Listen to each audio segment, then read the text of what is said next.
Halo, Assalamualaikum warahmatullahi wabarakatuh. Nama saya Kania Rahmanisa dari kelas 3G dengan NPM 0211202408.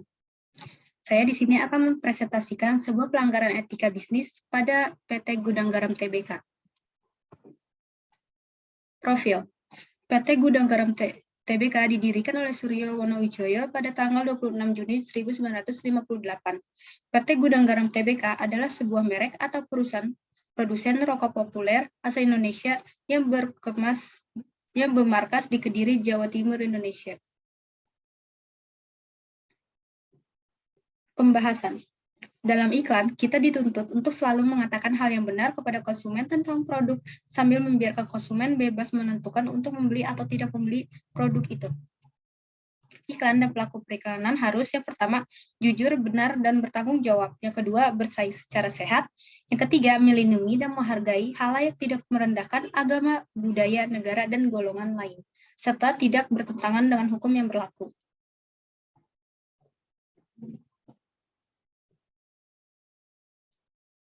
Iklan yang menyatakan kebenaran dan kejujuran adalah iklan yang beretika. Akan tetapi, iklan menjadi tidak efektif apabila tidak mempunyai unsur persuasif. Akibatnya, tidak akan ada iklan yang akan menceritakan the whole truth dalam pesan iklannya. Sederhananya, iklan pasti akan mengabaikan informasi-informasi yang bila disampaikan kepada pemirsa malah akan membuat pemirsanya tidak tertarik untuk menjadi konsumen produk atau jasanya. Untuk membuat konsumen tertarik, iklan harus dibuat semenarik mungkin, bahkan kadang dramatis, tapi iklan tidak diterima oleh target tertentu langsung ya. Iklan dikomunikasikan kepada khalayak luasnya melalui media massa. Komunikasi iklan akan diterima oleh semua orang, seperti semua usia, golongan, suku, dan lain sebagainya. Sehingga iklan harus memiliki etika baik maupun bisnis.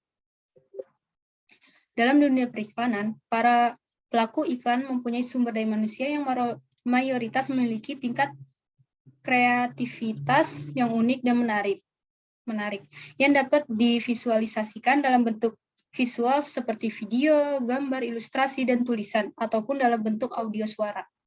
Di Indonesia sendiri, sangat menjunjung tinggi nilai-nilai moral dan etika pada setiap perilaku kehidupan sehari-hari. Tentunya hal ini membuat para pelaku iklan juga harus mematuhi apa saja yang telah diatur dalam Undang-Undang Periklanan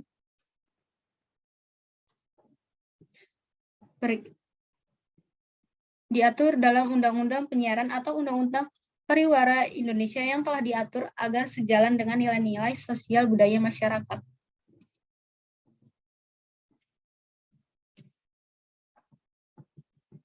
Adapun kasus pelanggaran yang berkaitan dengan etika bisnis, khususnya dalam hal etika periklanan, yaitu kasus pelanggaran yang dilakukan oleh PT Gudang Garam Tbk sebagai berikut. Yuk simak penjelasannya.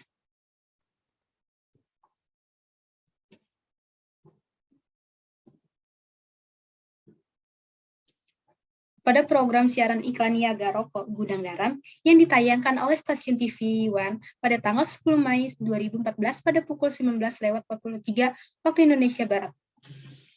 Program tersebut menampilkan iklan rokok di bawah pukul 21.30 menit. Jenis pelanggaran ini dikategorikan sebagai pelanggaran terhadap perlindungan kepada anak-anak dan remaja serta larangan dan pembatasan muatan rokok.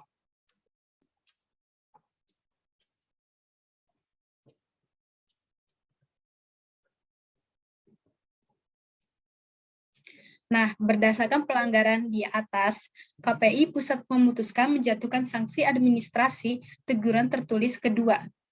Atas pelanggaran ini, KPI Pusat akan terus melakukan pemantauan dan meningkatkan sanksi yang lebih berat jika tetap melanggar ketentuan jam tayang iklan rokok. Sesuai dengan PP nomor 50 tahun 2005, tentang penyelenggaraan lembaga penyiaran swasta, penayangan iklan rokok di siang hari jelas melanggar pasal 21 ayat 3. Iklan rokok pada lembaga penyelenggara penyiar radio dan televisi hanya dapat disiarkan pada pukul 21.30 waktu Indonesia Barat sampai dengan pukul 5 waktu setempat di mana lembaga penyiaran tersebut berada. Kemudian, Juga sesuai dengan etika Prawira, Indonesia menyatakan bahwa wahana iklan melalui media televisi, yaitu iklan-iklan rokok dan produk khusus dewasa, hanya boleh disiarkan melalui pukul 21.30 sampai pukul 5 waktu Indonesia setempat. Nah, di sini ada solusi untuk kasus pelanggaran etika dalam bisnis, khususnya etika periklanan yang dilakukan oleh PT Gudang Garam Tbk. Solusinya yakni disebut pada pasal 57.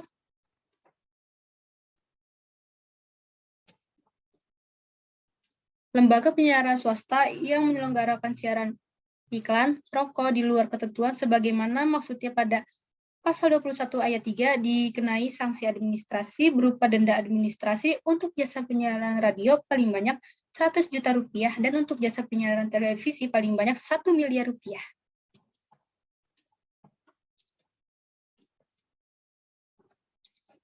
Sekian presentasi hari saya, kurang lebih mohon maaf. Wabillahi taufiq wal hidayah. Wassalamualaikum warahmatullahi wabarakatuh. Bye-bye.